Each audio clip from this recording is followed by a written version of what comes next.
नमस्कार दोस्तों, स्वागत है आपका यूपी स्पेशल सीरीज में। आज हम बात करेंगे उत्तर प्रदेश के जो ऐतिहासिक पत्र हैं और पत्रिकाएं हैं, वह कौन कौन सी हैं, वह शुरू कब हुई, उसको जारी किसने किया, किस लिए फेमस थी, उन सबको आज हम कवर करेंगे। तो मैं अनुपम तिवारी स्वागत करता हूं आपका अपने इस यूट्यूब चैनल पर। आइए देखते हैं कि वह कौन कौन से इंपॉर्टेंट पत्र हैं, पत्रिकाएं हैं जो हमारे लिए जरूरी है। सबसे पहले बात की जाती है उदंत मार्तंड की। क्यों बात की जाती है? यह हिंदी का पहला समाचार पत्र है। कब जारी हुआ?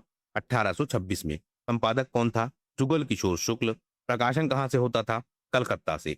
तो क्या क्या याद रखेंगे आप इसमें? उदंत मार्तंड हिंदी का पहला समाचार पत्र है, यह आपसे पूछेगा। कब जारी हुआ? 1826 में, यह भी आपसे पूछेगा। संपादक कौन था? जुगल किशोर शुक्ल, यह भी आपसे पूछ सकता है। कहाँ से संपादित होता था? कलकत्ता से। तो इतनी चीजें आपको इसमें याद रखनी होगी। अगला क्या है? बनारस अखबार। यह उत्तर प्रदेश से निकलने वाला पहला हिंदी का अखबार है। यह भारत का है, यह उत्तर प्रदेश का है। कब जारी हुआ? 1845 से। कहां से? बनारस से। किसने शुरू किया? राजा शिव प्रसाद सितारे हिंद। कवि वचन सुधा, यह बहुत इंपॉर्टेंट है। यह आधुनिक हिंदी साहित्य की शुरुआत का प्रतीक है। कब शुरू हुआ? 1867 में। कहां से? बनारस से। किसने शुरू किया? भारतेंदु हरिश्चंद्र ने।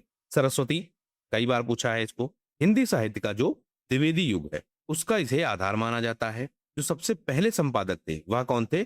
चिंतामणि घोष। लेकिन बाद में जो इसके मुख्य संपादक हैं वह कौन बने? महावीर प्रसाद द्विवेदी। तो दोनों नाम आप ध्यान रखिएगा। कहां से शुरू होता था? प्रयागराज से।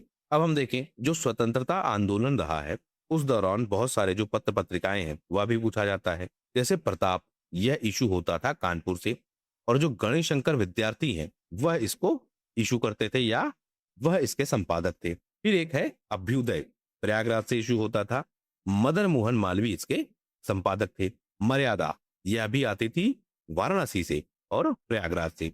मदन मोहन मालवीय और बाद में इसमें जो प्रेमचंद्र हैं वह भी जुड़ते हैं। आ जाता था कहां पर? वाराणसी में। इसके संपादक कौन थे? शिव प्रसाद गुप्त।